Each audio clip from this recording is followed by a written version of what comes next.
All right, let's get started. So hello, everyone.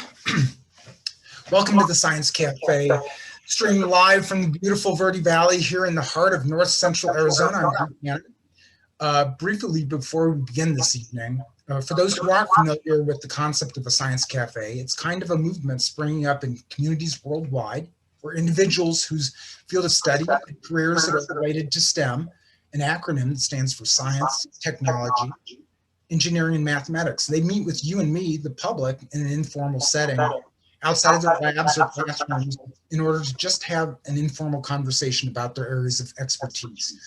So our Science Cafe here in the Verde Valley is hosted by the Verde Valley STREAM Council, which is part of the Rural Activation Innovation Network, also known as RAIN, and is made possible through a grant from the National Science Foundation. Their mission is to develop and support partnerships that help shift cultural awareness to target and enhance informal STEM learning for all ages here in our rural community, right here in our home, here in the Verde Valley.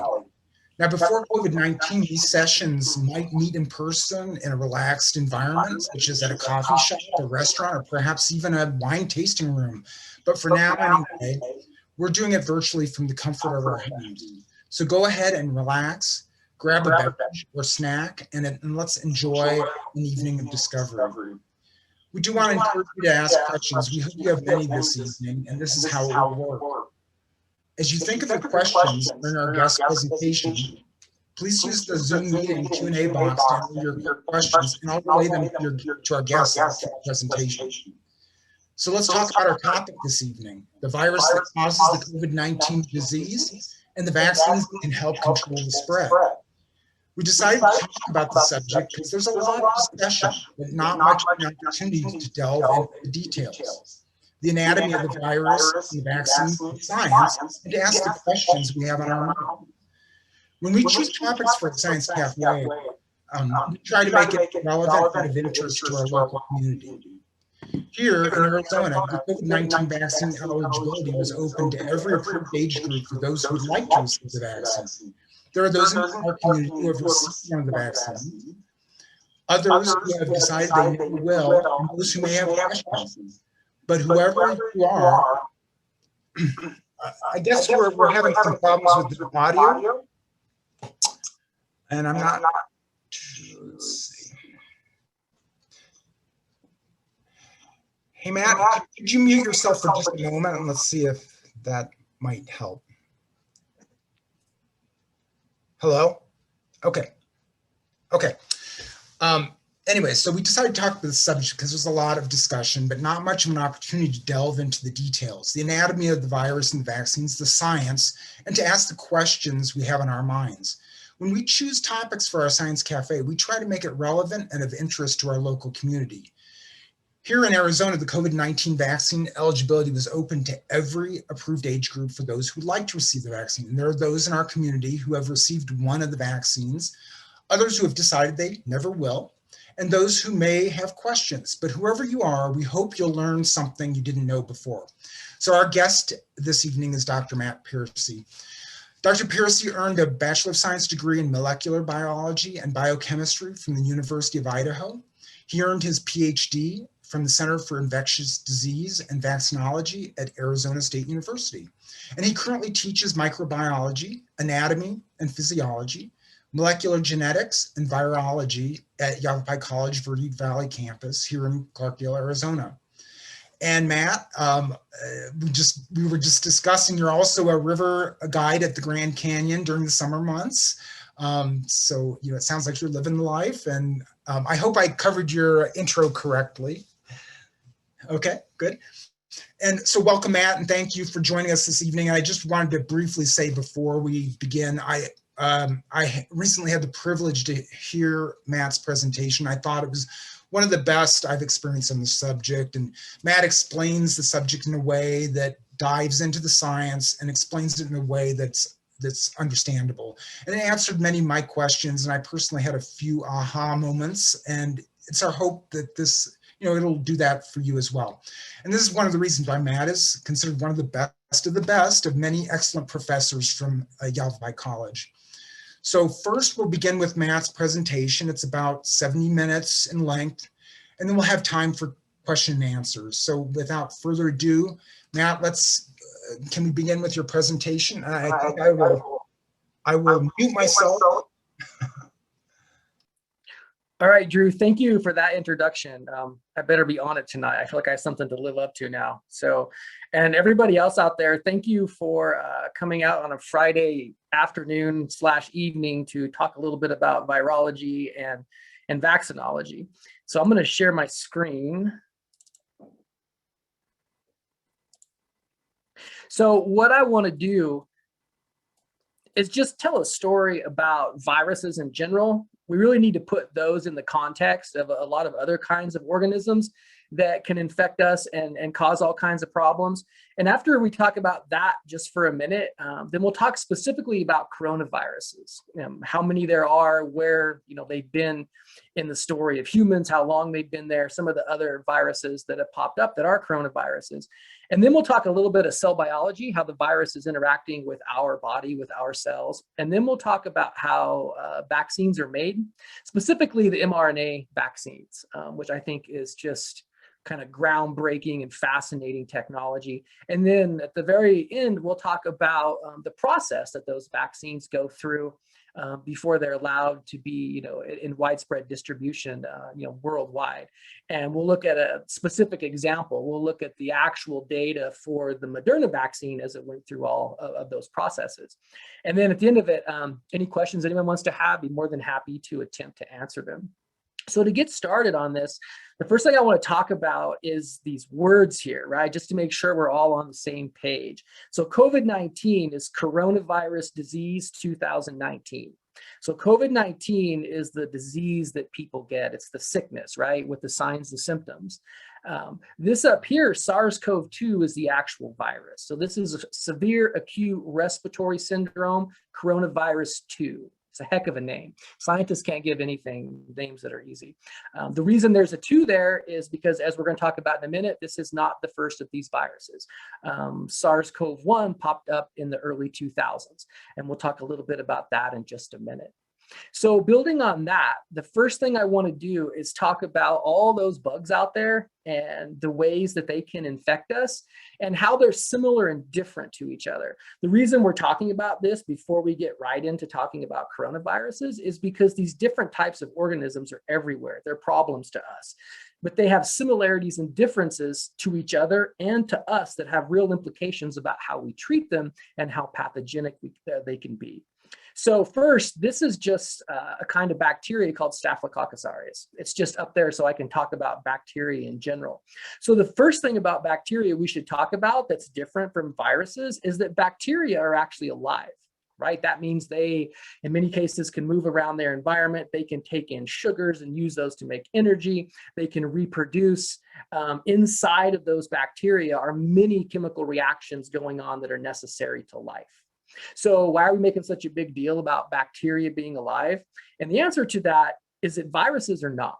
Viruses are not living organisms. In nerd speak, they're obligate intracellular parasites.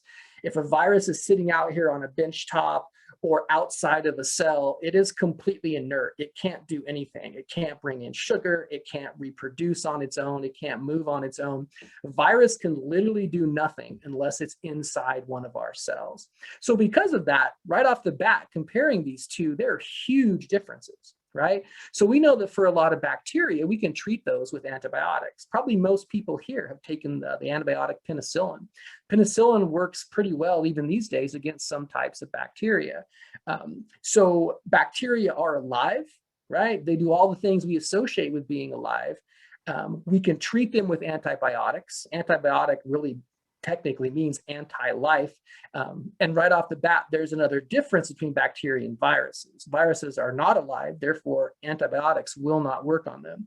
If you have a virus infection and you take a bunch of penicillin, you can take as much as you want for as long as you want, and it's not going to do anything for you.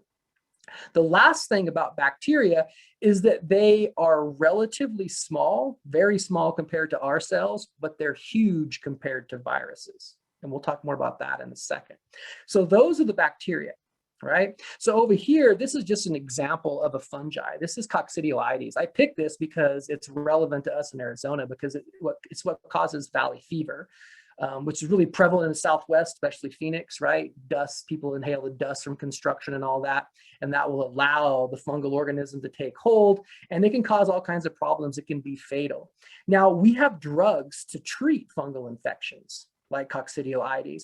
But a lot of times, most of the time, those drugs have severe side effects compared to the antibiotics we take for bacteria.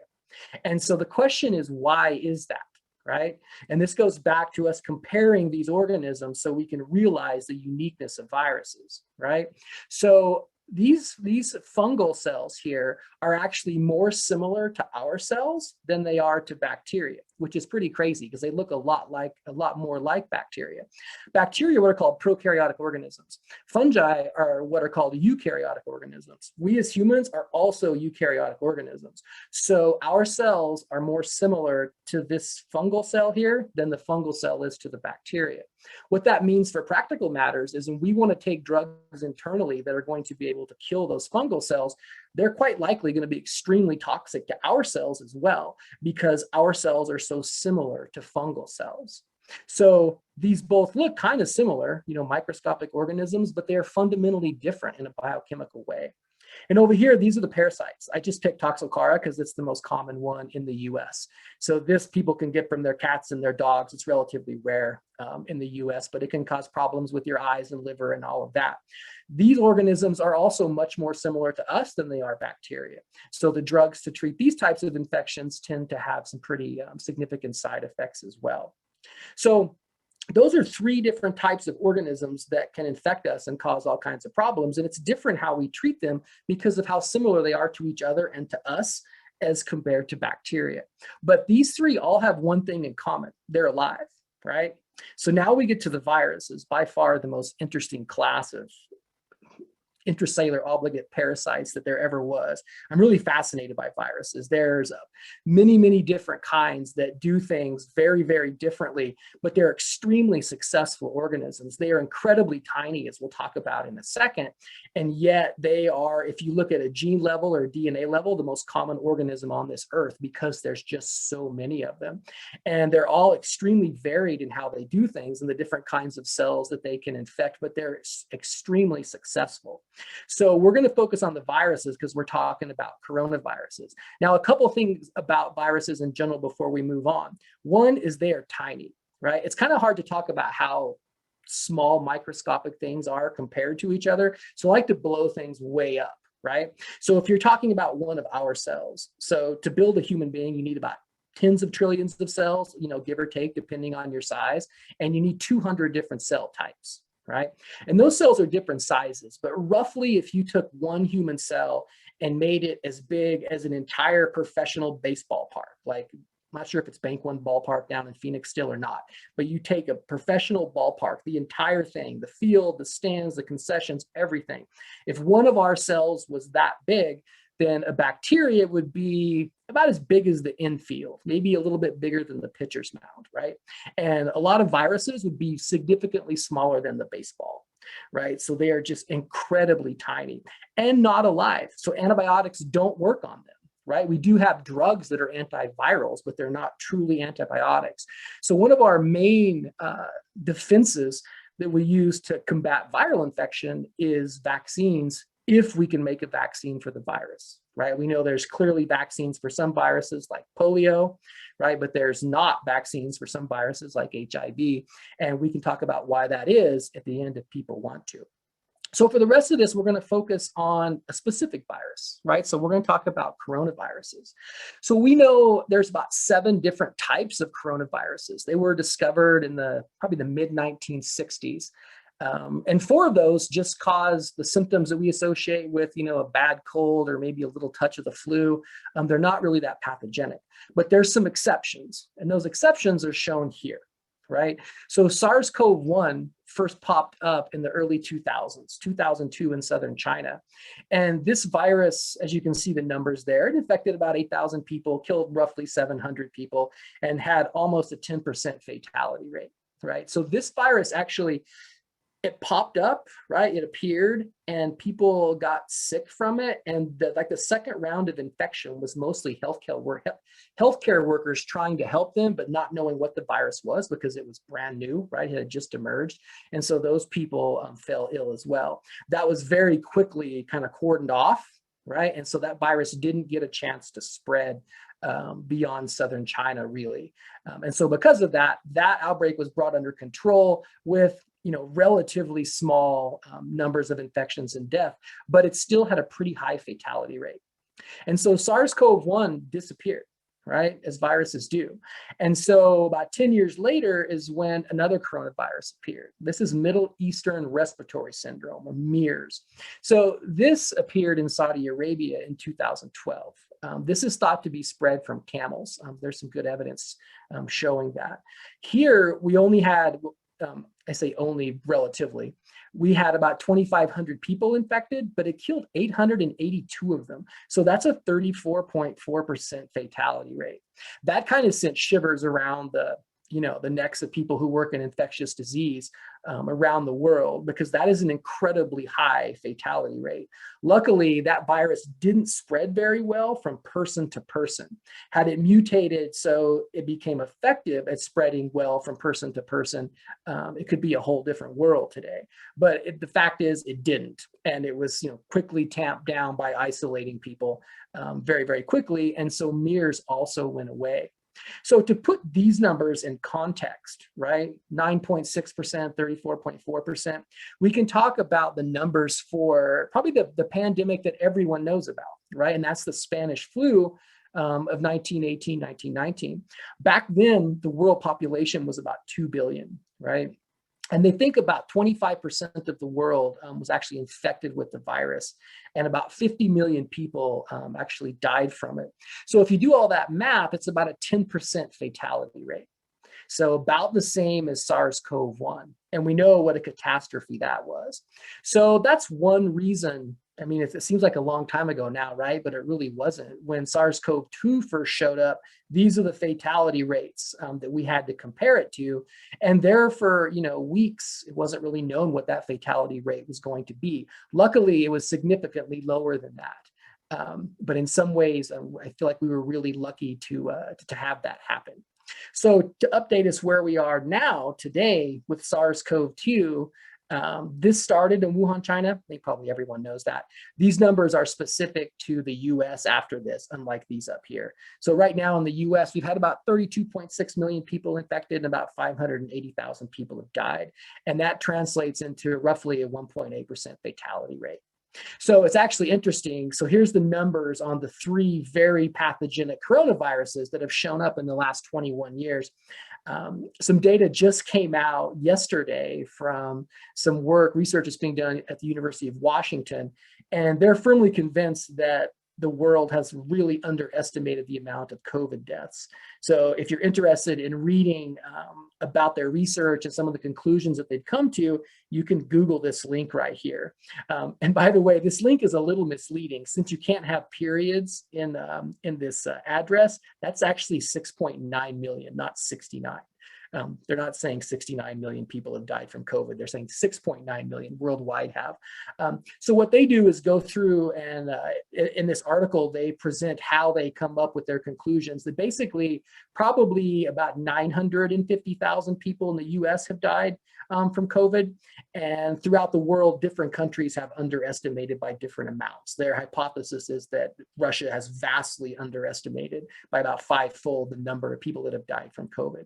So this is pretty not controversial at all, right? This is kind of history. This has been known for quite a while. This is where we think we are in the US right now, as the years pass, and this is, is in the rearview mirror and we can really examine it in detail. These numbers will probably become, a lot more accurate and may change a little bit, maybe up like this article would suggest, or maybe down. But if you want to read more about this, then just Google this article. And we can send you this if you want to.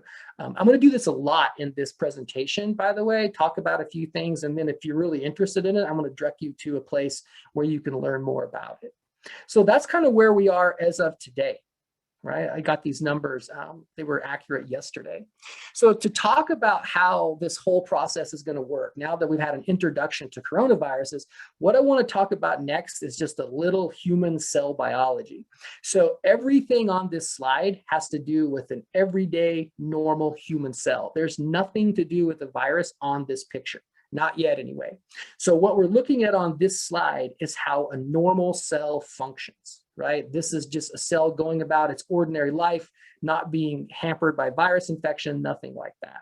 So just to kind of reiterate, in our bodies, we have tens of trillions of cells, right? We have about 200 different cell types. That's what it takes to build a human.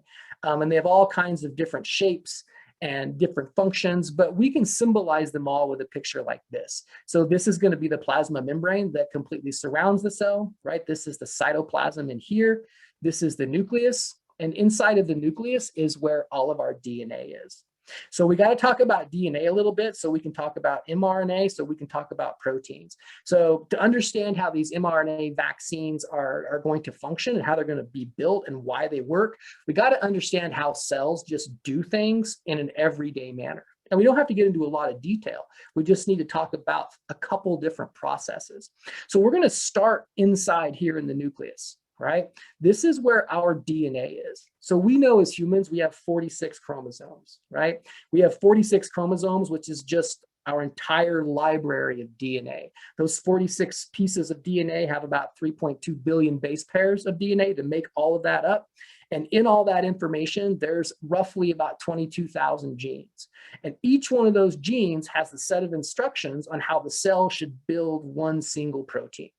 So that's what a gene is. It's a little section of DNA, right? It's not billions of DNA nucleotides long. It's maybe a few thousand, right? But one gene has a set of instructions on how to build one protein. So let's talk about why you would want to do that. And to do that, I want to talk about a specific protein because I think it's one that most people are familiar with. So most people know about insulin, right? And how insulin works. Insulin is a hormone, but it's also a protein. So that's why we're talking about insulin right now, because it's our example of a protein. So backing away from this slide, big picture point of view, when I get done with this presentation, if I go eat a bunch of sugar, the level of sugar in my blood is going to go up. It can't go up too high because that'd be a bad thing, right? It cause all kinds of problems. So my pancreas is going to release the insulin hormone or insulin protein. It's going to go around to my cells and tell them to take that sugar out of the bloodstream, bring it inside. That's going to bring my blood sugar back down to normal. And it's also going to make that sugar available to the cells to make energy with, right? That's the whole point. So later on, I may not eat any sugar at all tomorrow. So I may not need any insulin released tomorrow at all, but maybe the day after I eat a ton of sugar. So I need a lot of insulin to be made. So the point is, as the days pass in someone's life, sometimes they're going to need a lot of insulin. Sometimes they're not going to need any. Sometimes they're going to need a little bit, right? So we need to have a way to make sure we're always making the right amount of insulin protein in our body.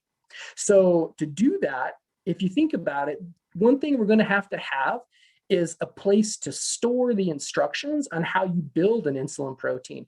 And this set of instructions can't be damaged when I use it. It has to be like blueprints for a house. I look at it, okay, that's how I build that. Then I put my blueprints away, but I can come back to my blueprints the next week and be like, okay, I need to look at that again. That's how I build that, and then leave them alone. So a gene is the same way. It's a set of instructions, like a set of blueprints, but we can't change it when we use it because we may need to look at it over and over and over because I may need to make insulin every day. So because of that, if you go in the nucleus of our cells where the DNA is, we have a gene for insulin.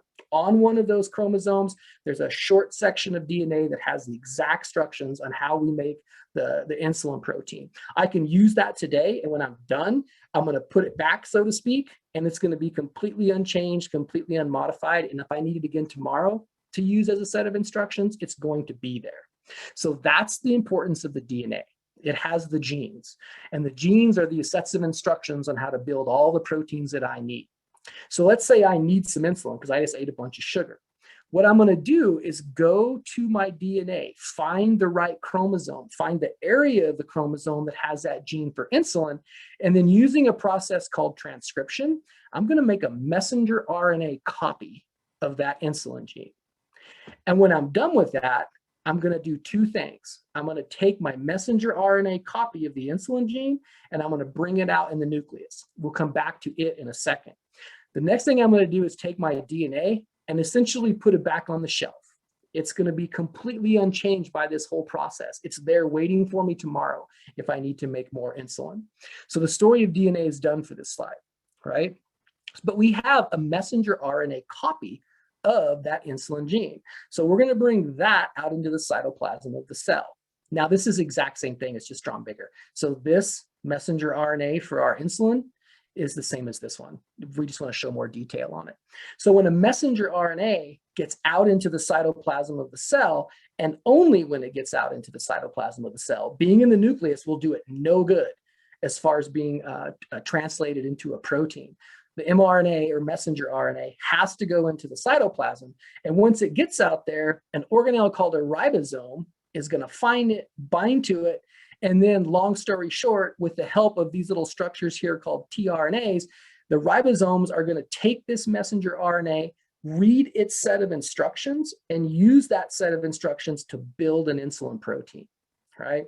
So we know proteins are made out of amino acids. Like, we eat those. When we get protein, our body brings them inside and uses them to assemble our own proteins. So at the end of this, we have our functional insulin protein, which we can kick out of the cell, kick out of the pancreas, and then it can go do its job. So that's the gist of it. The genes are in the DNA. A gene is a set of instructions on how to build one protein. When it's time to build that protein, we transcribe that one gene into messenger RNA. Then we take that messenger RNA out into the cytoplasm, and using a ribosome, we translate it into protein. Now we have our functional protein. Now we have our insulin in our example. Now, if we take a look at what happens next, this DNA is completely untouched, completely unchanged, and is going to live for the life of the cell. It's extremely stable. It could live for years. Messenger RNA is only going to live for probably minutes to hours at most. Messenger RNA is super unstable, so we're going to use it as a set of instructions to build a protein, then it's going to get broken down, right? That's going to be important for how we make our vaccine here in just a minute.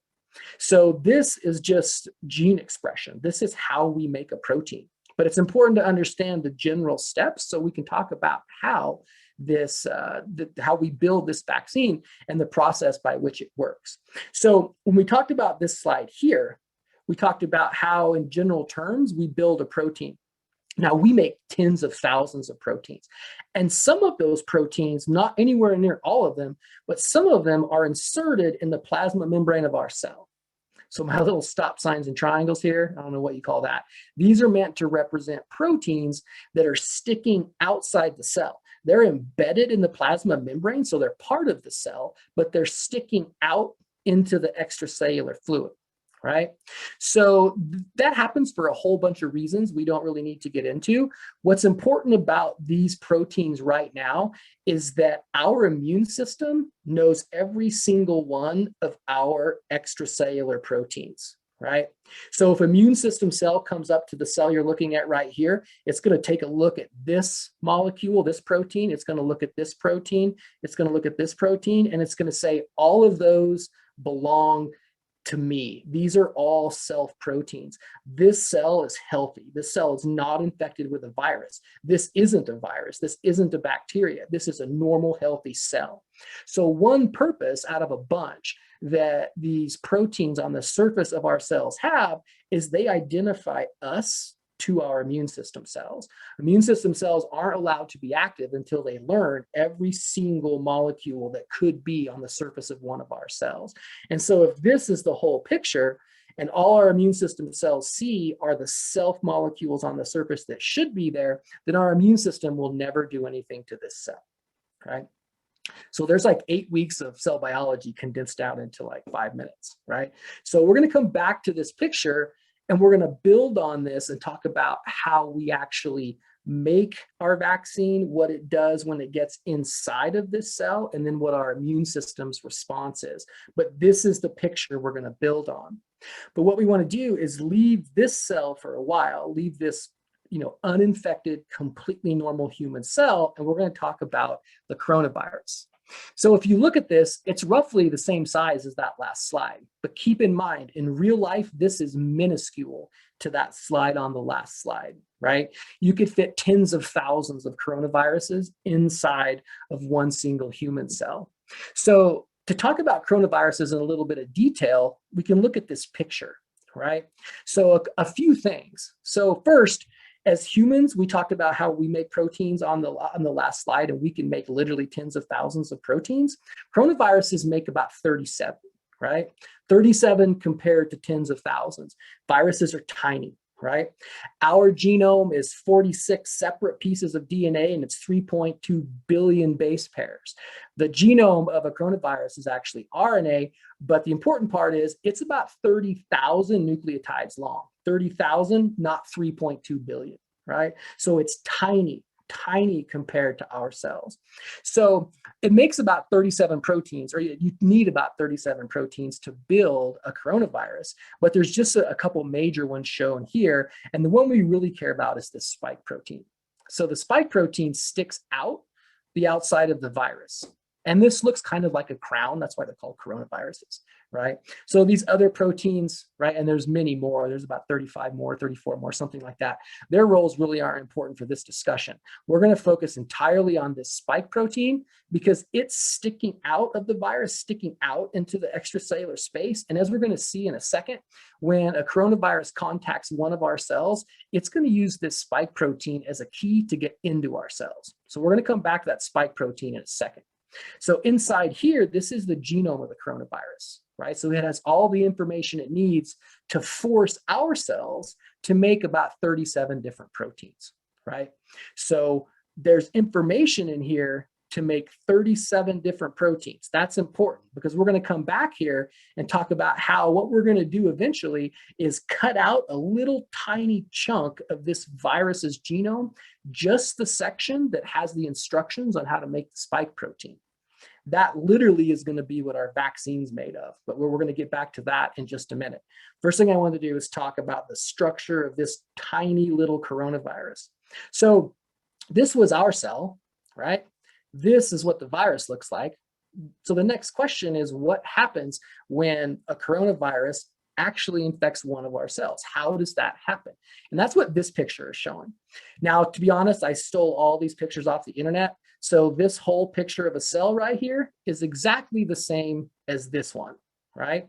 And this picture of this coronavirus right here, that's what this is. It's just different pictures. So this is a coronavirus, right? Infecting a completely normal human cell. Only now the infection is going to actually happen. So what happens is this cell is just undergoing its ordinary life, minding its own business, and then this coronavirus is going to come along. And that coronavirus is going to use its spike protein, right? So the spike protein there is the exact same thing as the ones here. So those spike proteins are going to be the key that get the coronavirus into the cell. We know how keys work, right? So keys work by putting them into a lock and then turning them, and that opens the lock up. This is really not that much different. So we need a lock, right? So the lock is going to be these receptors on the surface of our cells. So these are just normal old surface proteins on our cells that have functions that we need. For example, one of the receptors that the spike protein of coronavirus can bind to is called ACE2. This is angiotensin converting enzyme. This is involved in regulating our blood pressure if we're dehydrated or we get a really bad cut or something. This is something that we use as humans for our own biochemical pathways, but viruses are going to hijack those. So for us, we use this to regulate our blood pressure, but for the coronavirus, this is going to be the lock for the spike key, right? So that has an implication though. A coronavirus can only infect a cell if that cell has this ACE2 receptor on it, or a different one called DPP4. Doesn't really matter what that is. They're just receptor proteins. They all have normal functions in our cells, but the virus is going to hijack them. So if a cell doesn't have ACE2 or DPP4 or a receptor that the spike protein can bind to, the virus can never get in. It'll just bump into the cell like hitting a brick wall and nothing will ever happen, right? But that spike protein is a key that binds to this lock, which is the receptor on the surface of our cells. And if that binding happens, it's going to trick our cell's machinery to bring in that virus inside. Now this cell's in big trouble, right? The virus has attached, it's penetrated, as it's called. And then the next thing that's going to happen is this virus is going to completely uncoat and expose its genome. So this is the virus's genome. Now it's free in the cell. Now it's the exact same thing as this, right? So all of this other stuff, all those 35 other proteins have all melted away, uncoated. And so now this is viral RNA. But here's the thing. This viral RNA looks like our RNA. And the virus can set it up in such a way that it tricks our cell into treating the virus's RNA like the cell's own RNA, because the cell can't tell the difference. So all that machinery we talked about here that takes the messenger RNA and a ribosome binds to it and builds proteins, all of this happens in this infected cell because the cell can't tell that this isn't human RNA, right? Once it gets to the messenger RNA form, the host cell is going to translate into protein, unwittingly making virus proteins for the coronavirus, right? So that's what happens next. We're going to make some virus proteins by the hundreds. And then we're going to make a whole bunch of virus genomes by the hundreds. And then we're going to assemble them together in brand new coronaviruses. And then hundreds of brand new infectious coronaviruses are going to bud out of the cell, killing it in the process. And now we have hundreds of brand new coronaviruses that can then go on and do this process to brand new uninfected cells. This is why virus infections can get wildly out of control, because one cell comes in, hundreds leave. And those hundreds disperse to go find new uninfected cells. And can you see how fast the numbers of virus infected cells can grow? Because every time one goes in, potentially hundreds can go out and find new uninfected cells to infect. So this is what the virus wants to do, right? And so all of the signs and symptoms associated with different viral infections happen because they are forcing our cells to make new viruses because they're not alive and they can't do it. And in the process, it's killing our cells. So fundamentally, at the end of it all the different viruses, HIV, influenza, hepatitis, the list goes on and on and on. They cause the problems that they do because of the cells they infect, and then they kill those cells. And then whatever those function those cells had, we don't have those cells anymore. So whatever the job that cell was performing is not being done anymore. And that causes all kinds of signs and symptoms and diseases depending on the virus. So the real key here for this figure is this interaction right here. If the spike protein of the coronavirus can bind to a cell surface receptor like ACE2 on our cells, this is the key going into the lock that gets the virus in. So if you think about it, if we can interrupt this reaction, if we can stop the virus, even if it's in our body from binding to the receptor, we're never going to have a problem because these viruses aren't alive. They can't replicate or make new copies of themselves unless they can get inside of a cell, right? So if we could prevent this interaction from happening, then maybe we were infected with a few hundred coronavirus because someone coughed in our face, but they'll bounce around out here in the extracellular fluid, eventually get broken down, and nothing will ever happen. We probably won't even know they were ever in our body, right? So one key to what we're going to talk about here coming up is we really want to stop this from happening. If we can keep that virus from getting in, it can't replicate. It can't make more copies of itself. So, quite a while ago now, over a year, almost a year and a half, I guess, the SARS-CoV-2 appeared in the world, started infecting people, started doing this process right here. So now we have a problem, right? We need to stop this worldwide pandemic as soon as we possibly can. And so the way that we chose to do that was by making a vaccine. And so we made a vaccine in record time, I think some people would say. But what I'm going to argue and show you why I feel this way is we've been making this vaccine for a very long time. We've been making this vaccine since 1990. We just didn't know it, right? And here's why. So if we're going to prevent this virus infection from happening, if we're going to make it so people are vaccinated for SARS-CoV-2, we need to make a vaccine.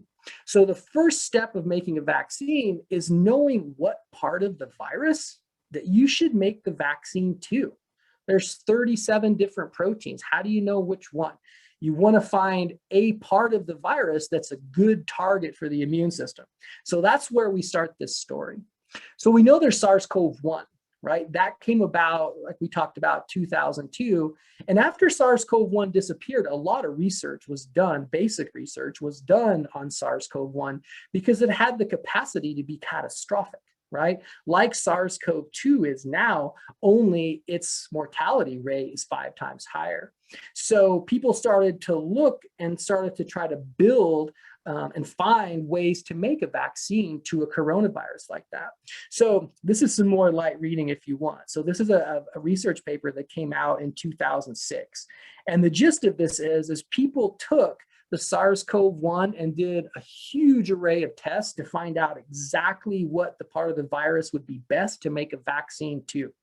And their conclusion in 2006 was that it was the spike protein. So when SARS-CoV-2 came out a little over a year ago, those spike proteins are very similar. So it's not hard to make that leap that if we're going to make a vaccine, we know from all this previous research that the SARS-CoV-1 spike protein looked like it would work really, really well. So Moderna says, let's make a vaccine for the SARS-CoV-2 spike protein, because based on this research, it's quite likely, you never know till you test it, but it's quite likely to be extremely immunogenic and work well as a vaccine. So reason number one, we built this vaccine so fast is we already knew what to make it to. It had to be tested, of course, but luckily enough, this work done here totally panned out for SARS-CoV-2. So that's step number one. We know what to make the vaccine to, what part of the virus to target our immune system toward, right? Now, how do we build the vaccine? So that's where we come to how you make an mRNA vaccine.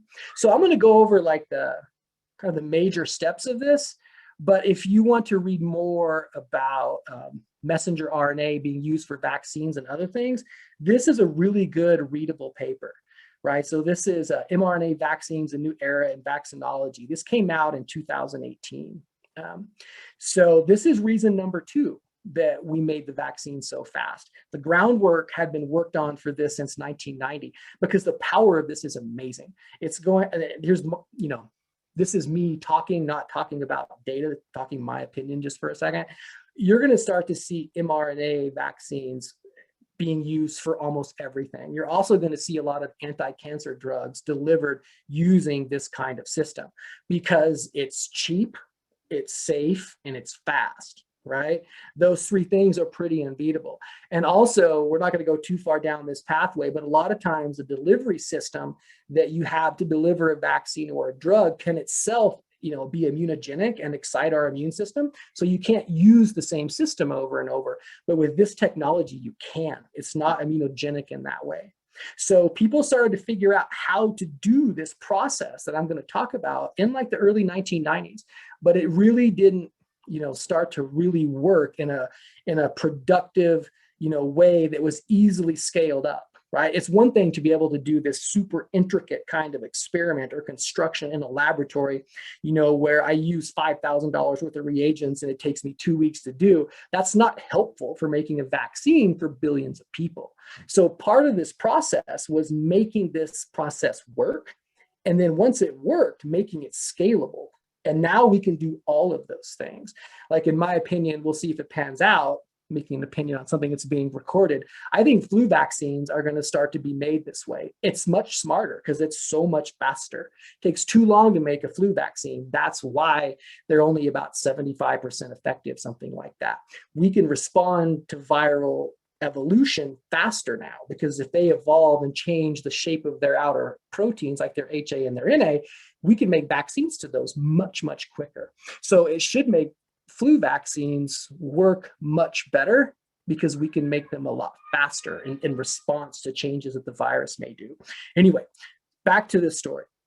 So the reason I have this here is to review the whole structure of SARS-CoV-2, right? Remembering from the last slide, what we really want to do is introduce our immune system to this spike protein, enable our immune system to fight this spike protein because we're pretty sure that'll work from this work done here in 2006, right? So here's what we do. This is why these vaccines are so safe, one of the reasons. What we're going to do is we're going to throw away all the spike proteins, all the other 36 proteins that make up this virus. We're going to take the whole genome, which has the information to express all 37 of those proteins. We're going to find that one little tiny section that has the instructions on how to just build the spike protein. We're going to snip that out, and there it is, right? So all the rest of this gets thrown away. The only thing in that vaccine is a tiny chunk of the genome, no proteins, none of the instructions to make the other 36 proteins, just that section of the genome, the mRNA that has the instructions to just build the spike protein. That's it, right? But now this is good, because if you think about it, what we can do is take this messenger RNA and you can put it inside of our cells. And if we make this messenger RNA look like our messenger RNA, then our cells will make the spike protein, which is going to be how we're going to make the vaccine, as we'll see here in a second. But the only thing our cells are going to make is this spike protein. The other 36 proteins aren't there. There's no virus there at all. It's just that one single protein. But here's why this took so long. As trivial as this seems, it's really not. This, if we inject this into someone's arm, it's never going to make it inside the cells, right? And the reason for that is the plasma membrane of our cells is what's called lipid soluble, right? So some things that are lipid soluble, which means they can melt right through it, like some of the sex hormones and some of the vitamins like D, E, A, and K are all fat soluble vitamins. Those types of molecules can melt through our plasma membrane and get inside of our cells. There's not very many compounds like that. Most compounds are what we call water soluble. When water soluble compounds hit the plasma membrane of our cells, like hitting a brick wall, there's no way they're getting in. So mRNA is water soluble. So if I were to take this, put it into a syringe and shoot into someone's arm, it would come up to one of their cells and bounce off and bounce off. It'd never get inside, right? And mRNA is super unstable, like we talked about before. It might last for a few minutes, maybe a few hours at most. So I would inject that into somebody, it would never get into their cells, and then it would be broken down, and that would do me absolutely no good, right? But what Moderna and Pfizer have learned how to do from the basic research, this is a great story. And it's not like there's a lot of science in there, but it's pretty accessible to pretty much anybody if you want to read about how this happened, like the last 30 years or so. So what we're going to do here is take this messenger RNA and we're going to make it lipid soluble, right? And so what we're going to do is we're going to surround it by these little compounds. We're going to emulsify it, which is just nerd speak for coating, right? We're going to coat this thing, coat the messenger RNA with these compounds that turn this water-soluble messenger RNA into a lipid-soluble particle. So this literally is what's going to be injected into your arm if you're taking the Pfizer or the Moderna vaccine. So if we go to that, this probably looks familiar, right? So here's our normal old cell. So this is a cell from the person that just went and got in line to get their vaccine, right? So they get the shot, someone injects them with it. This is what happens. This messenger RNA is able to get through their plasma membrane because it's lipid soluble, right? So this messenger RNA is now inside the cytoplasm of one of our cells, right? So in real life, you have a syringe, right? So you injected, probably a few hundred, few thousand of these molecules. So this process we're looking at here is going to happen to a few hundred, maybe low thousands of our cells. These cells are going to end up getting killed, but that's okay. We'll just replace them. But in the meantime, we're going to have a tremendous benefit, as we'll talk about here in a second. But what has happened now after you got that shot is this messenger RNA that has the instructions on how to build spike proteins is now inside your cells. That's it. None of the rest of this is ever anywhere near your cells. But once we have this mRNA inside of our cells, this coating is going to come off. And now we have messenger RNA for the spike protein inside of our cells. Now, I told you I stole these pictures online. So this messenger RNA for our insulin protein is exactly like this messenger RNA for the virus spike protein.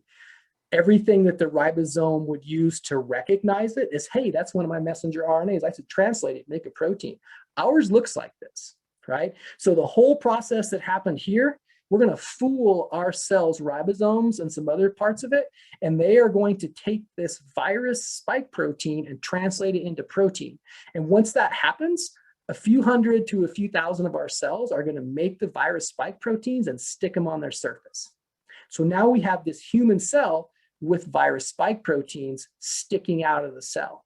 Now, before, when we talked about this picture, we talked about how our immune system cells would come up to this cell, look at all these proteins, and know that they were self, and then leave the cell alone, go away. That's going to change now, right? And the reason that's going to change is because the immune system cells are going to see the spike protein. And they're going to say, that is not one of my proteins, that is not self. This is something foreign and we should kill it, right? And that's exactly what's going to happen. Your body's going to mount an immune response to some of your cells, a few hundred or a few thousand, because they are expressing a virus protein. And the immune system cells know that's not us. That's not what's called self in immunology. So the next step is the immune system is going to find those spike proteins and wipe this cell out, right? But in doing so, it's going to do something pretty wondrous for us. And so that's what we're going to talk about next. So now we've lost our cells, but our immune system has also learned about this new protein that is non-self. And it's going to learn how to kill it. And more importantly, it's going to remember for a very long time how to kill it quickly. So here's what we're going to get, right? So we lost all those cells, but here's a couple of things we're going to get. We're going to have some cells called B cells that are going to become plasma cells. They're going to make antibodies to that spike protein. And we'll talk about what that does here in just a second. Probably even more importantly, we're going to get two more things. We're going to get what are called memory cells. We're going to get memory B cells and memory T cells. So think about it this way. The first time you get infected with an organism, whether it's real or whether it's a vaccine, which isn't an organism, but it's something new in your body, you have a tiny handful of immune system cells that are capable of recognizing it and attacking it. So if that process happens, naturally, you're probably going to get pretty sick and then you're going to get better. But what you have after that is massive numbers of memory cells. So if that organism ever shows up again, instead of having a handful of cells that attack it, you're going to have thousands, right? And vaccination does the same thing. If you teach the body how to fight the spike protein by using that process we just talked about, then you're going to have memory cells by the thousands that also know how to fight that spike protein. So that's going to prime you for a future infection, as we're going to see here in a second. There's no way to get these unless you get SARS-CoV-2 infected for real or you get vaccinated. That's the only way to build these memory cells. So here's our virus, right? So you were vaccinated, and then all of a sudden, you know, a month later, you were actually exposed to SARS-CoV-2, right? So what's the next step here? What's going to happen? And the answer to that is those antibodies are lying in wait, right? And when those antibodies are in your bloodstream, and so to kind of back up for a second, this is an amazing thing. In your lymph nodes, right? That's where B cells become plasma cells. And plasma cells live in your lymph nodes. And every single day, a plasma cell makes about 1 billion antibodies. So think about that. Thousands and thousands of plasma cells, each one of them making 1 billion antibodies every day. Those are spilling out of your lymph nodes, entering your lymphatic system, which is connected to your cardiovascular system. So your body is just awash for a couple of weeks in these antibodies. So what's going to happen is these antibodies are going to find the spike protein and they're going to bind to it. That's going to do a couple things, right? Because remember, I told you that it was so important. If you were the virus, you had to be able to use that spike protein as your key to bind to this receptor, which is the lock. So if this key or the spike protein is covered with antibodies, it's like taking your key and wrapping it up in duct tape or something. There's no way it's going into the lock. So one thing those antibodies binding to the spike proteins does, it prevents them from ever getting inside the cells because the spike protein can't bind to the receptor. We took the connection between the key and the lock and we interrupted it.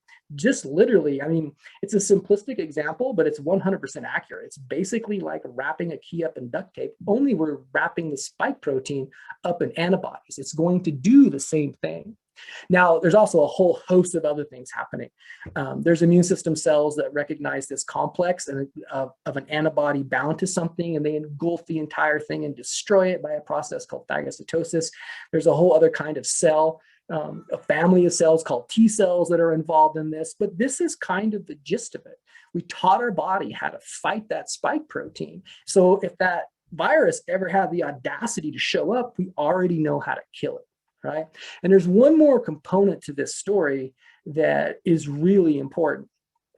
So the virus is gone. And the other component is this, right? I'm not sure why anyone would ever show anyone a graph on a presentation on a Friday evening, but bear with me for just a second. This slide really shows you the power of vaccination, because here's what we're looking at. If you look at this graph here on the y-axis, this is blood antibody level. So the higher we go, the more antibodies we have. So the higher we go up this line, the more of these guys we have, right? This here is the passage of time. And here we're talking about days. So before we talk about vaccination, let's talk about what happens in a natural infection. So let's say you get infected with a particular organism. That's day 0. You get infected, let's say it's flu.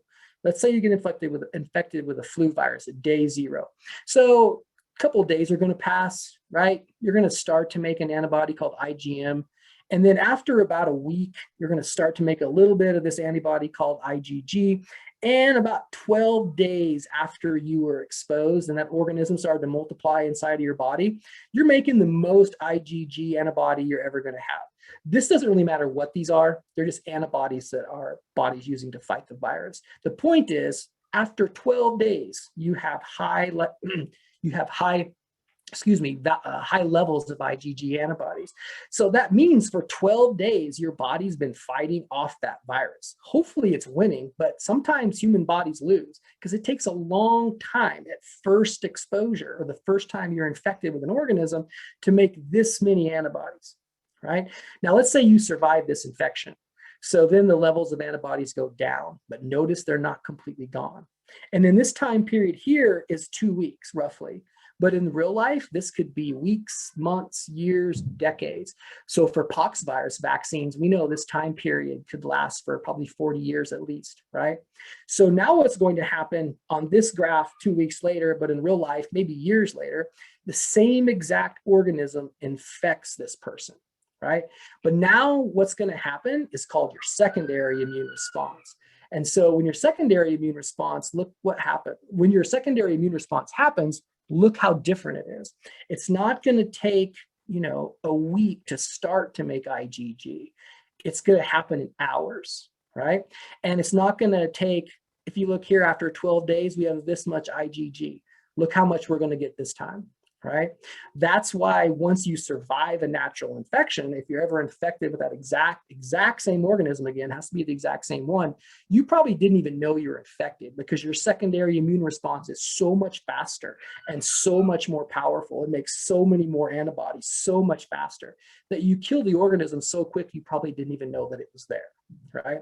So what you're doing, back to SARS-CoV-2 and back to the story of coronaviruses, when you get a vaccine, you're doing this, right? So you get your shot here and the mRNA for the spike protein goes into your cells make the spike protein, your immune system recognizes those cells that are making the viral protein and putting them on their surface.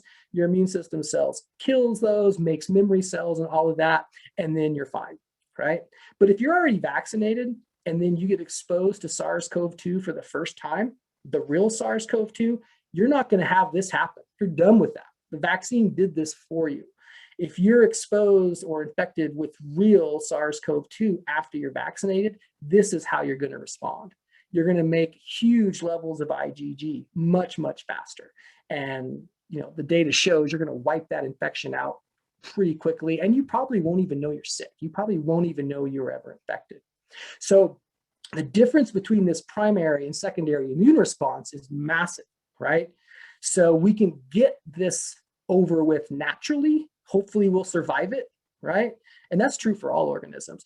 But the beauty of vaccination is that if we can vaccinate someone in a safe manner, because they're never going to get sick, right? With a good, well-tested, well-designed vaccine, you're never going to get sick, but you can get your body through this stage, get your memory cells that we talked about a couple slides ago. And then if you're ever infected with the real organism, this is how you respond, not like this.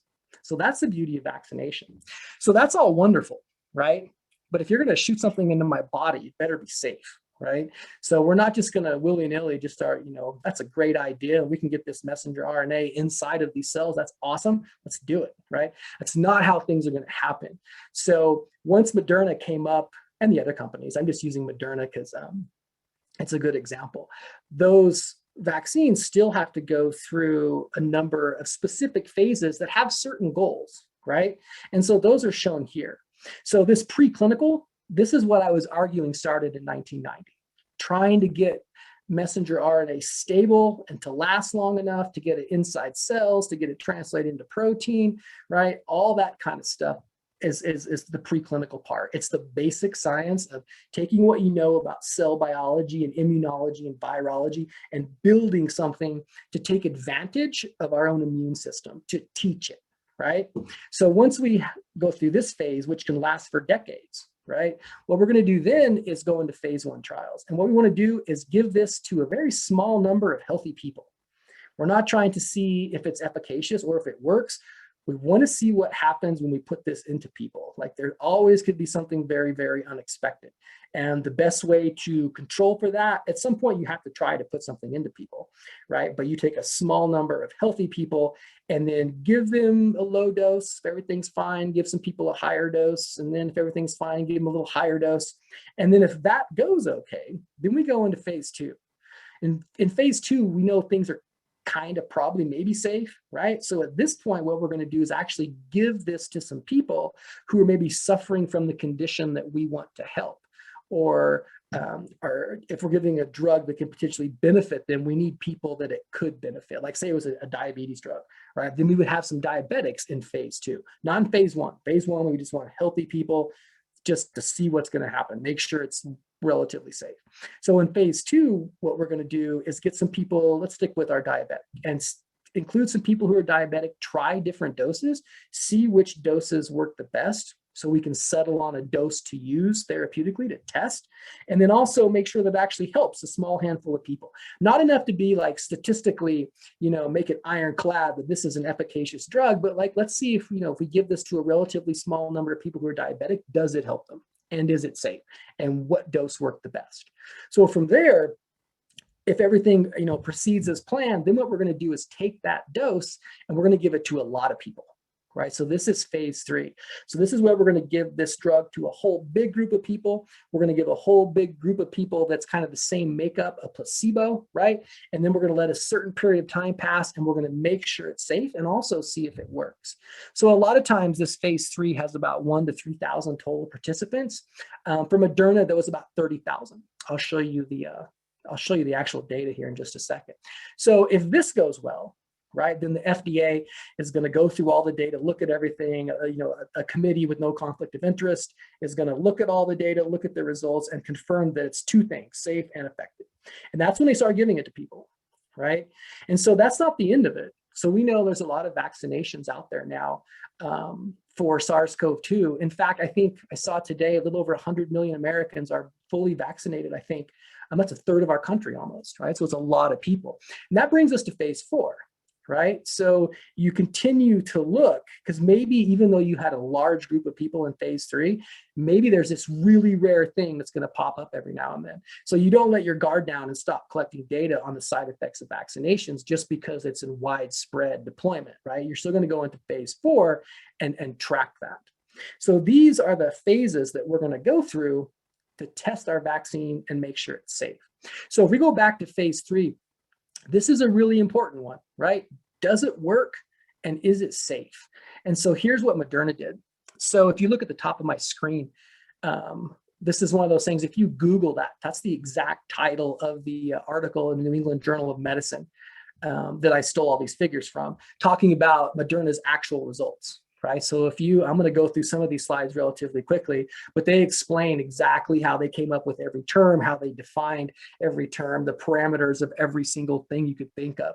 So if you really want to dig deep in the weeds on how they conducted this trial and the different parameters of it, just Google that title. It'll come up and it's free. So here's what they did, right? So we have about 30,000 people who are going to be on the trial. And they're going to divide them roughly into 2.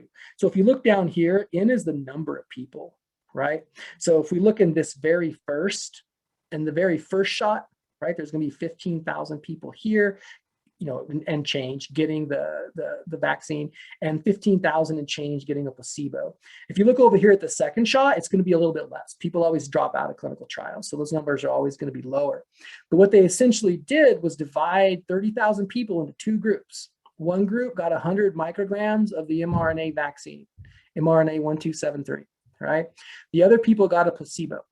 And they gave them the, day one was when they had the first shot, and then they waited 28 days and gave them the other, right? So one thing about this, all 30,000 people were 18 and older. That's why someone asked why, it's only good for people who are 18 and older. And the reason is because that's the age of the people who are in the clinical trial. That I bet most scientists would say, if you gave that to a 14-year-old, it would be 100% completely fine. But the fact is you haven't tested that, right? So a lot of the rules that we're following right now for administering these vaccines, like the Moderna vaccine, are there because that was what was actually tested. So why do you need two shots? Would one shot work just as well? And my answer to that is maybe and likely, but two is what was tested. And the testing started in October, I think, and kind of finished up in November. So eventually, my guess is you will see, a phase 3 clinical trial done or some kind of trial done where you just give someone one shot of Moderna and see the efficacy of it then.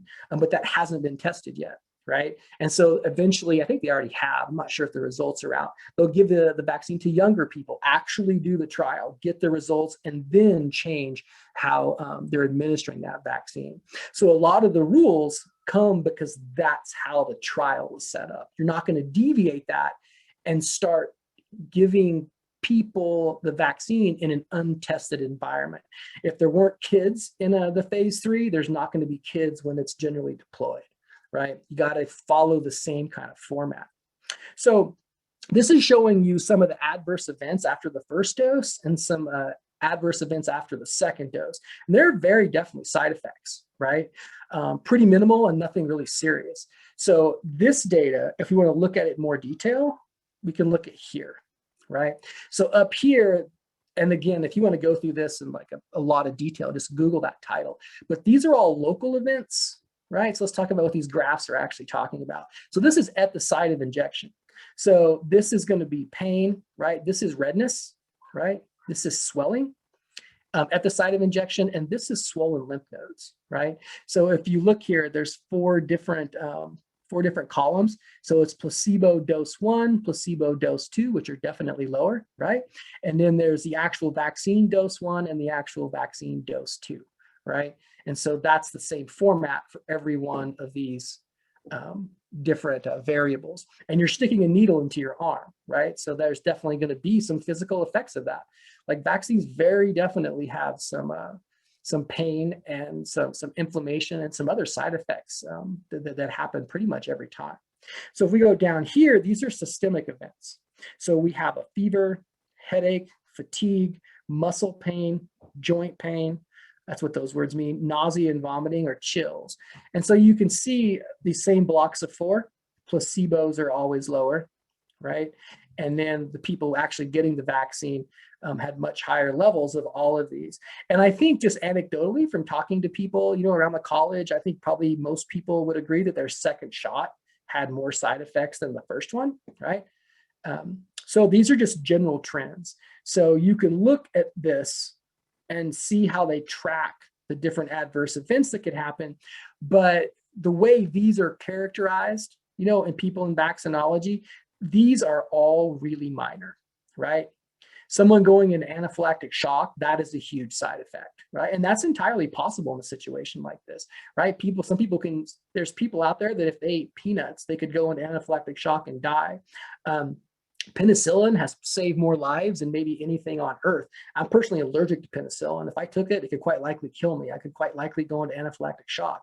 So those kinds of things definitely happen with foods, with medicines, with vaccines. So those are things to keep an eye out for. But thankfully, the cases of those have been incredibly small, incredibly minute. And I feel like now that we have 100 million people in the US alone fully vaccinated, that we're really hopefully building confidence that this truly really is a safe vaccine, even though it has what I think of as like a revolutionary kind of game-changing method for building the vaccine. Okay, so that's great. We have some side effects, right? They're pretty minor, relatively speaking, but more importantly, does this thing work? And so that's what the next couple slides show. So here, this is the cumulative COVID-19 incidences, right? This is the day since randomization. Randomization is when they take that group of 30,000 people and they randomize them, right? Now, it's interesting how they randomize them. And if you really want to get into the weeds with that, you should Google that title and get the paper. But it's not, it's random, but there's also things you have to take into account for.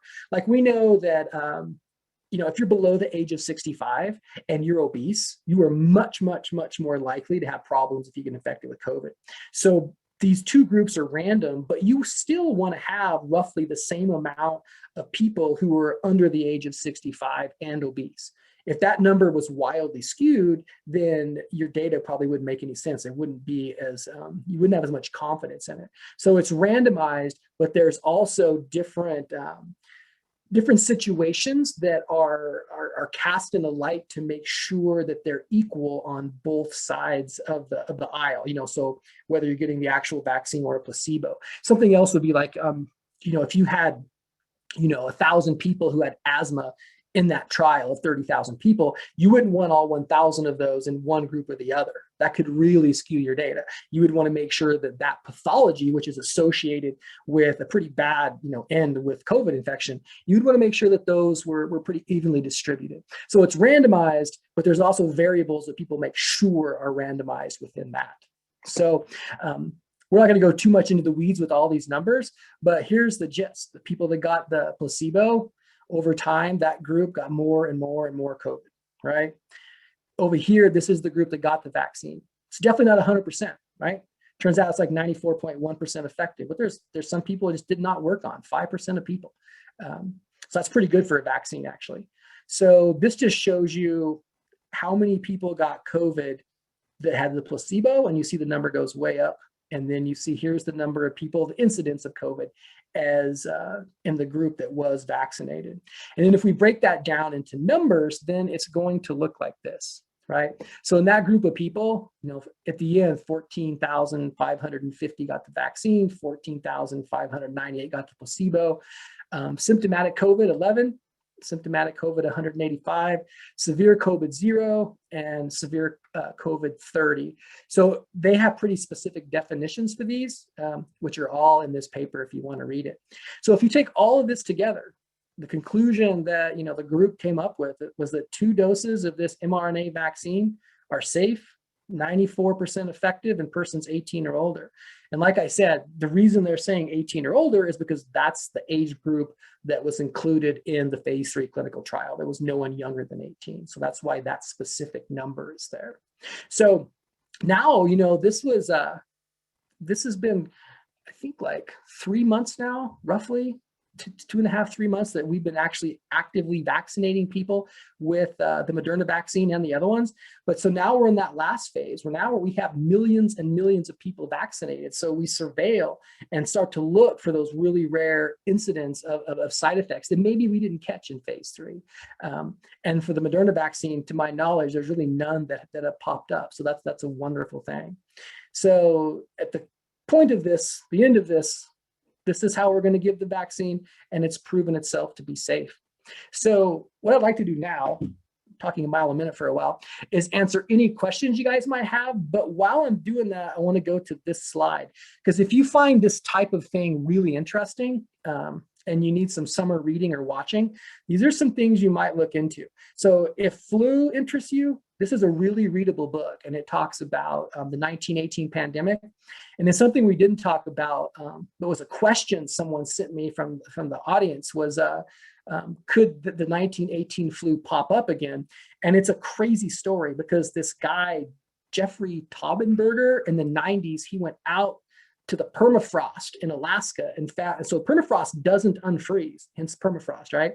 So he found bodies of people who died of the 1918 flu and were buried in the permafrost, and they never thawed out. So if they died of the influenza virus, it could maybe be alive in them. And it turns out he found one, or he found more than one actually. He found this woman who died of the 1918 flu, but she was really obese. And so the adipose tissue, when they buried her in the permafrost, protected the tissue with the virus in it. So when he dug her body up, as macabre as that is, in the 1990s, he actually isolated the 1918 flu virus out of it. So this tells you the story of all of that. And also, the whole story of the 1918 flu and even some of the politics, which is pretty awesome. This story is all about the Americas before Columbus showed up. And there's a whole bunch of different topics in this book. But one of them has to do with immune systems and how different groups of people from different areas have slightly different immune systems. And so they respond differently to different viruses. And so one thing this talks about, so we talked about, the 1918 flu having a mortality rate of like 10%.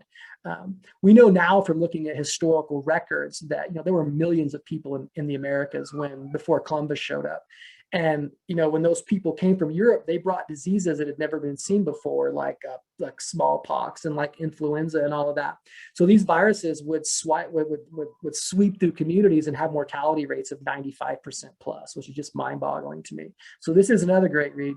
This here is, we didn't really talk about this much. I intended to, but I always think I'm going to talk about way more than I do. This is talking about how advances in DNA sequencing and knowledge, which has been exponential in the last few years.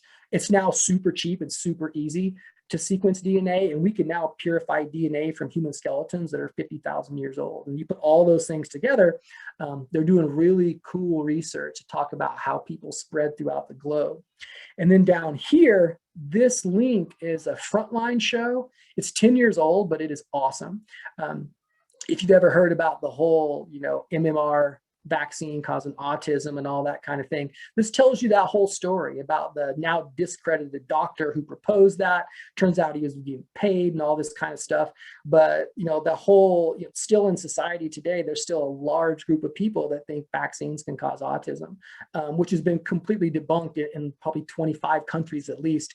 But that falsehood still sticks with us. So this show on PBS tells that whole story, interviews all the major players on both sides.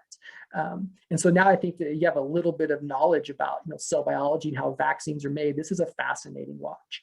10 years old and more about measles and autism, like nothing to do with COVID or anything, but it's a really good history of vaccines and what they've accomplished and some of the problems they've encountered in kind of regular society. So anyway, so that's my presentation. So it's Friday evening. So thank you very, very much for being here. And if you have any questions, I'd be more than happy to attempt to answer them. Yeah, Matt, it looks like we do have some questions in the chat. Okay. Let's see, the first question is, how long does the viral replication process take within the cell? So it depends on the virus, but in the order of hours, and not many hours. Okay. So, then, yeah. Oh, quick. No, like a handful of hours or less. Okay. So, and then with the strains and virus mutation rates, let's see, could you increase the possible reinfection in immune individuals with the various strains, I guess, that are the variants? Yeah, absolutely. And the reason for that is, so I told you like the spike protein is like the key, and it's going to go into one of our receptors, which is like the lock. And so our antibodies bind to the spike protein to prevent that from happening. So when antibodies bind to something, they bind to a very, very specific three-dimensional shape. So what happens with those mutants, the fear is if a coronavirus mutates in such a way that the spike protein changes its three-dimensional shape in such a way that antibody doesn't bind to it anymore, then all those immune system cells are worthless now. So it's all about three-dimensional shapes binding with each other. So a lot of the variants so far, some of them have had an effect on how infectious something is and all that, but they haven't evolved to change their shape of the spike protein so the antibodies can't bind to them. That's the nightmare. But that has not happened yet. Is it possible? Absolutely. Mm-hmm. And you mentioned earlier, like the HIV virus versus, let's say, the influenza virus or smallpox virus, where smallpox, I believe you get one vaccine and it's good. for your life. The flu, I guess because of the variants every year, and HIV, there is no vaccine. Yeah, so those are great. Those are three. Yeah, so let's talk about polio and then flu and then HIV. So there's three different types of polio, and they don't mutate. And there's always, as far as we know, there's only ever been three types of polio. It doesn't mutate, doesn't change over time. It's a very stable virus. And so when we get vaccinated for all three types. The virus doesn't mutate, so we're good to go. Right now, in the middle is influenza. What influenza or flu does most of the time is this process called antigenic drift, which means over the course of a year, when new viruses are made, it's kind of sloppy. Like viruses are kind of sloppy when they replicate, and so it makes little mistakes or changes pretty frequently, not all the time, but kind of in a pretty predictable manner. And so there's two molecules on the surface of flu viruses. You always see, like in the news, like H1N1 and all that. The H stands for hemagglutinin and the N stands for neuraminidase. There's just different kinds of those two different molecules on the surface, like the H and the N. So if the H and the N are slowly mutating and slowly changing their three-dimensional shape, our immune system can kind of keep up, right? But every now and then it changes the shape of those quite a bit. That's called antigenic shift. And so now all of a sudden the antibodies we have, whether they're natural or from a vaccine, don't work anymore. So we got to start over. So flu is kind of slowly evolving most of the time and slowly changing its three-dimensional shape. So our immune system struggles, but can kind of keep up. So then there's HIV. HIV is a nightmare because HIV is extremely sloppy with how it replicates and makes new copies of itself. In an untreated HIV infection, if one HIV virus infects one cell, it's going to make about 1 billion new viruses in one day. And statistically, every single one of them are going to be different from each other. It's going to make a mistake every single time it makes a new virus. Now, that's going to mean a lot of them are non-functional and don't work, but that's okay, right? If you make 100 million of something and 80 million of them don't work, but 20 million of them do, you're still ahead, right? So HIV strategy is to replicate super sloppily and super quickly. So it may end up with a lot of viruses that aren't functional, but it's still going to have a lot that are. But the advantage to that system is you're mutating so fast, there's no way the immune system could keep up. If someone had an untreated HIV infection and we could make a perfect vaccine for the virus in their body today, we could give it to them and we could make it, but it wouldn't work because tomorrow the virus would be different. So it's about the speed of evolution. Even though viruses aren't alive, if you have a genome, you can evolve, right? So. We've got another question from the audience. What is the favorite theory among virologists? How did COVID-19 virus come about? That is $1 million question. And that's actually interesting because that question is getting away from science a little bit and going more into politics, right? So we know that the virus came from Wuhan, right? So did the virus come from the wet market, like a transfer from, animals to humans, or did it come from the Wuhan Institute of Virology, which is 9 miles away? Right. So the people who were involved in that up until like a month and a half ago, pretty much poo-hooed that it could have been probably accidentally released from a virology lab. And it was all about transfer from animals. But you notice in the popular news, that's really been backtracked on. The World Health Organization went with Chinese officials to Wuhan to answer that question, but they weren't allowed access to pretty much anything. And so when they delivered their report, the director of the World Health Organization actually said while it was being delivered that whether or not it came from a lab or whether it came from the wet market needed to be further investigated. The old director of the CDC says it's his opinion, but he thinks it came from the Institute of Virology. It was released accidentally. So am I saying either one of those happened? No. I'm saying that either are possible, and there's not enough evidence to support either one of those hypotheses at this point, but they're both possible. So we've heard the news that, as you mentioned, how do scientists or researchers determine if it was released from a lab versus natural spread? That's a really good question. And that's a really hard question to answer. There are ways. So like when I was in graduate school, we were working on vaccines, and part of it, we would take a pox virus, and then we would take parts of HIV and combine them into a pox virus, right? Not the whole HIV virus, but like, just certain genes of it. So the idea was you would have a pox virus that you could infect someone with, which we did for, hundreds of years, literally, but it would also express a single HIV protein. So maybe you'd be immune to both.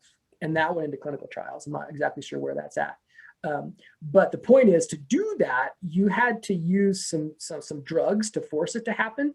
So that required some genetic manipulation that you could probably find if you really looked, because you would find DNA sequences in the virus that shouldn't be there. But that's a way you could do that, but that doesn't mean you can still engineer viruses without having to do that. The interesting thing about the Wuhan Institute of Virology is they're doing what's called gain of function studies. And so here's the thing: viruses, they're not alive, but they can evolve, and things that evolve change because their environment changes, right? So one thing you can do is, let's say I had a coronavirus out in the world that came from a bat, and I wanted to make it much, much better at infecting humans, right? So what I would do is this: I would take a mouse and I would engineer that mouse genetically to express and make human ACE enzymes. So that angiotensin converting enzyme, the lock I told you about, I would take a mouse and I would engineer that mouse, which would be easy to do. So the mouse makes the human ACE protein, and then I would, take the cells from that mouse and then, make a whole huge stock of them. So I would have a mouse cell that had human ACE proteins on it, right? And then I would take that virus from a bat and I would infect those cells with it. The only way the virus from the bat could infect the cells is if it could bind to the human ACE receptor. And what I would do is do that over and over and over, hundreds of times maybe. Maybe the first time I took the virus and infected those cells with it, just maybe a couple of them would be able to bind to that ACE and infect the cells. But then the only viruses that would replicate would be those. So I would take that tiny pool, throw everything else away, take a brand new little pool of mouse cells with the human ACE protein and infect those with the virus. And over time, if I did that over and over and over, the virus would mutate over time to get better and better and better at infecting human cells because it's binding to that human ACE. You would use mouse cells just because you're not going to do experiments on humans, but you can sure take another animal, put human proteins in it, and then do it, right? So they were doing stuff like that, and they're upfront about that, right? And so the goal of that is to figure out how coronaviruses, evolve and the mutations they're going to make to become more infectious to humans. And people can debate whether that's worth it or not, right? That's not really part of my expertise, I guess, but that system definitely works, and they were definitely doing that system, those type of gain of function experiments at the Wuhan Institute of Virology. So it's just a complicated thing, right? Because it's so intertwined with politics. With it's no mystery to anyone that politics have been pretty ugly for a while, and so that's really colored the discussion, to say the very least. So I think in the end, like to sum it up, would be it's entirely possible that it came from, an animal. That's a common thing. It's also entirely possible it, probably accidentally came from that lab. That lab's like 9 miles away from the wet market. That's the same location. And I don't have an opinion either way because I don't have enough data. So. We have another question. How can the mRNA vaccine be used for cancer, as you say, when cancer is not a virus? No, it's a delivery system, right? So what if there was, what if the cell became cancerous because it wasn't expressing a protein? I could make an mRNA for that protein, put it in those cells, and now it would. Right.